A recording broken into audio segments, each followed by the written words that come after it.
Hi, Rebecca. It's an honor to be working with you, and I'm really excited to explain to you the idea for this piece that I have, which is a, a realm, a kingdom of earth element wizards and tree folk. And so this is sort of their crown jewel, the crown jewel of their empire. It's their capital city. It's sort of a very busy hive of activity. It's a massive thing. And let me just back up a step and explain sort of the overall look of the game card.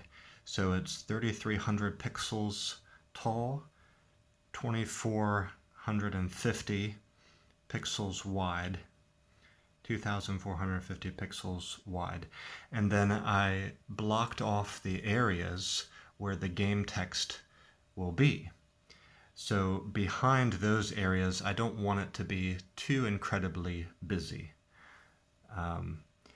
You can see a game card here. This is another location on one of my other game cards. So you can see that it's really key to keep the focal point on the right center side, in the center and center right of the game card. That makes for a very impactful scene. So the game cards look like this, and I will send you a template of the game card for that you're making that you can work with if you like, and that can help you to really make sure that special details are going to be in empty space. So the main point of this card is to showcase the amazing kingdom of this realm, and an inspiration that I have for it, because this is a earth element wizard and tree folk realm. Everything's very natural and everything's done with a great harmony and accordance with nature. And my inspiration, my ideas for it's sort of like a castle, but of course it's massive and very intricate, is that I don't want anything to repeat. And I don't really want any symmetry at all. So I want it to be very natural looking, asymmetrical, with lots of little interesting things happening everywhere that don't really repeat. And another inspiration I have is a termite mound, like a superorganism, because there's a lot going on inside of here and below the ground that we don't see. There's a lot of tunnels. It's kind of like a big termite mound in a way. So I think we can take inspiration from termite mounds. Obviously, I don't want it to necessarily look exactly like a termite mound, but that's just a sort of inspiration for the shapes and the forms. We could consider this material that makes these spires and tunnels and pathways.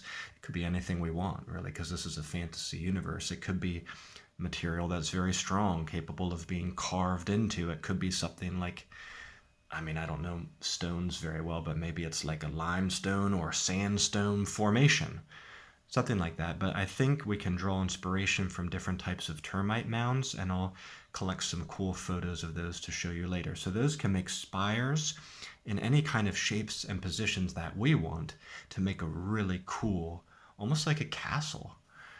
There can be walkways, sort of like porticos with railings, tunnels that disappear, little arcs and bobs of different types of bridges and pathways, almost a little surreal or Dr. Seuss-like. And I was thinking some floating, I like to call them landbergs, I don't know what you would call them, like floating islands, a few floating islands in there where maybe top leaders or dignitaries live, and these things can float around, and they might have waterfalls falling out of them. A lot of waterfalls, a lot of pools, mixed in there would be great. And then beneath that is forest. I've drawn squiggly lines to indicate where I want forested land to be. And so there'll be some pools and lakes in here, but then forest. And then another big flat pool out front here, which cascades off into a waterfall. And this is a really key section that we want to get right, because this is a significant part of the story that I wrote. So what Langaia actually is, we might not be able to see this very, very well. Well, maybe in this section we can, but it turns out that the whole realm of Langaia is actually a sort of levitating or floating landberg itself. what happened is the leaders of this realm broke away a massive piece of earth with their magic power from the surrounding land. So it is sort of a landlocked landberg, so to speak. So coming up here is we are seeing a section of the end of the landberg which Langaia is on. And the other edges of this landberg we really can't see. They're too far away. So it's a massive thing. Here can just be cliff with forest coming up to the edge. Here I'd like a nice special waterfall. And there can be a lot of mist in this area, which will look cool and it will prevent things from getting too busy behind game text. We can put mist in there as we like, because this is really like a bottomless abyss. We don't know how far people could potentially fall down into the earth.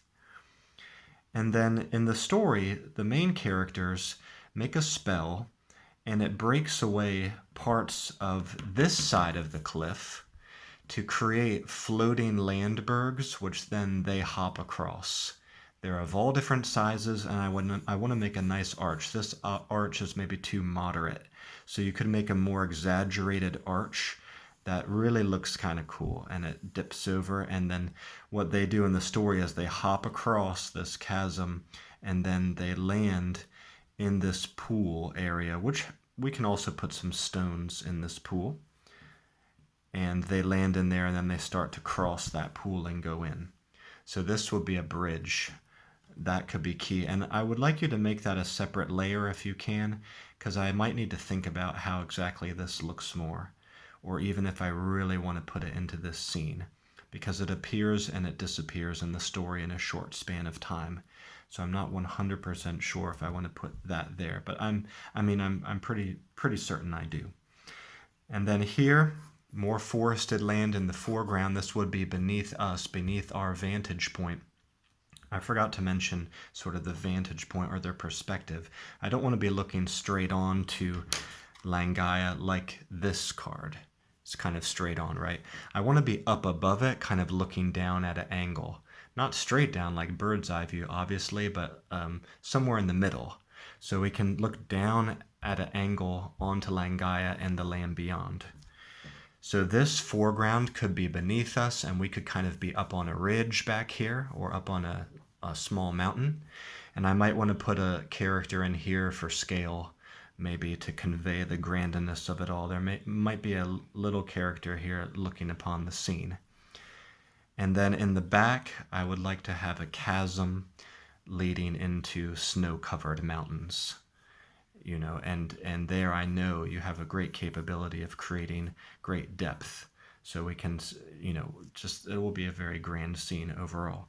I know you're really great at world building and creating a lot of depth and detail in such scenes. And then the last thing I'll mention is in terms of, you know, final touches maybe to the scene, like if you're thinking about lighting or weather, this is going to happen in basically broad daylight. Maybe late morning is when this scene happens. So it's a day lit scene.